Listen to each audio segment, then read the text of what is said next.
1, 2, 3, come on! Good morning mga ka-OFW around the world and welcome back to my channel. If you are new here, please do like and subscribe to my channel and also hit the notification bell so you will notify every time I upload new videos. Thank you. Today in this video, we will talk about pilot and their responsibility when we are flying. This ain't over.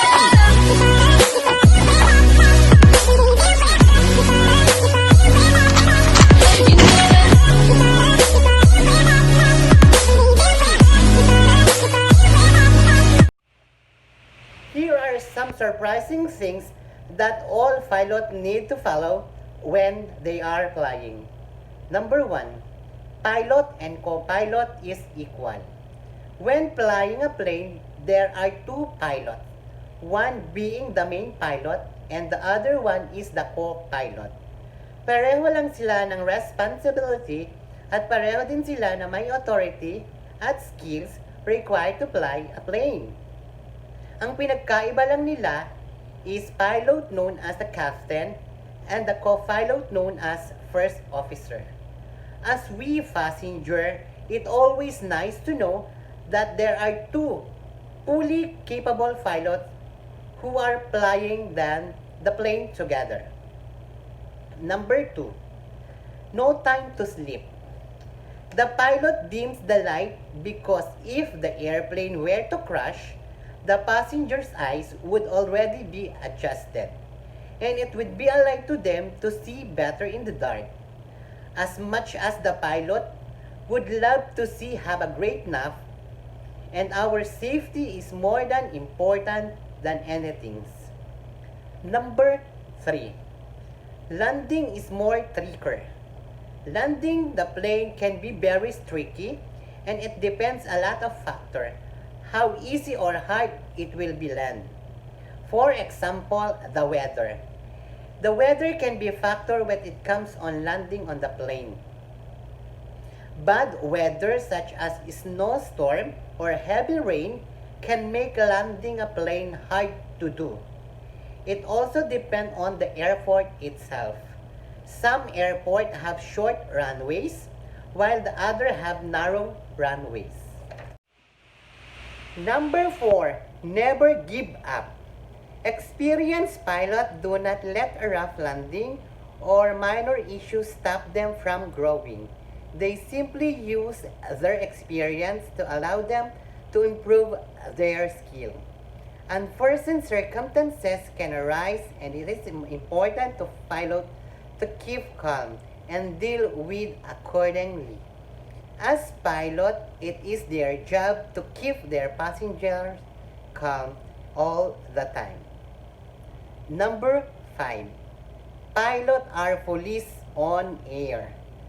Pilots have ability to arrest people and even write official legal fine while on air. They act as the police. Their plane is like their own jurisdiction. This is something that the pilot do not usually tell to people because they do not want their passengers knowing that they hold kind of power.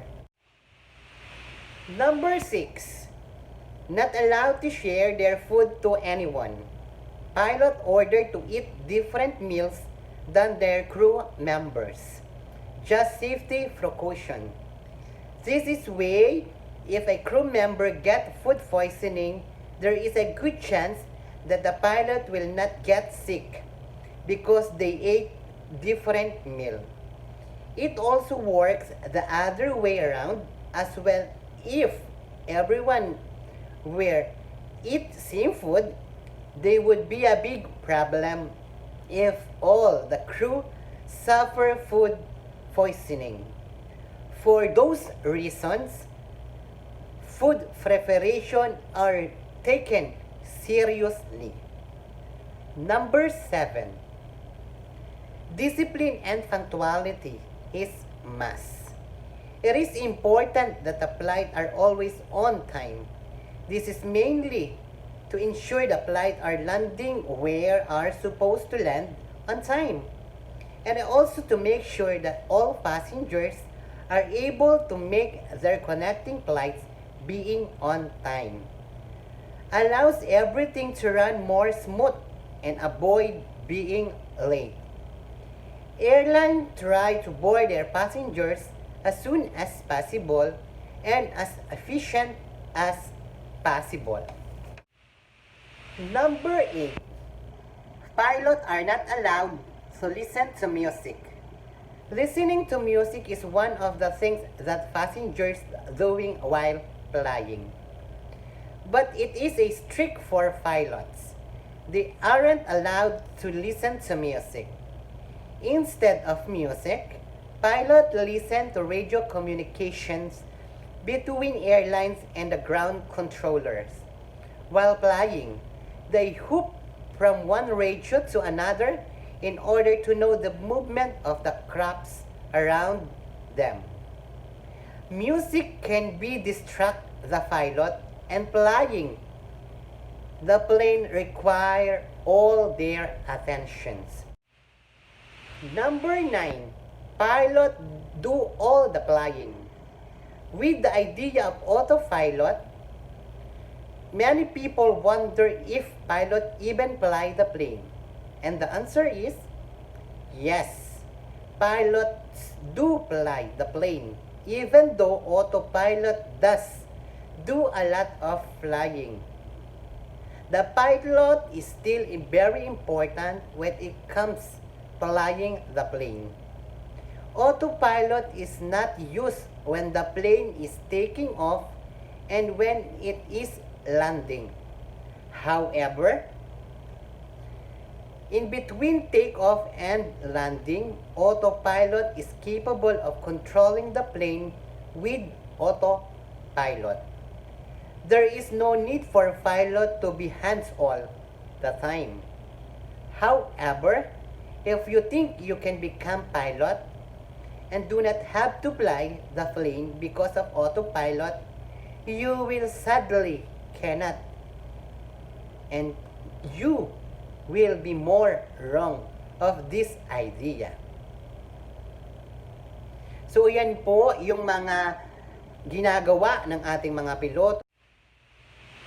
Hanggang dito na lang muna po ang topic natin sa araw na ito. Sana po ay may natutunan kayo sa video natin sa araw na ito.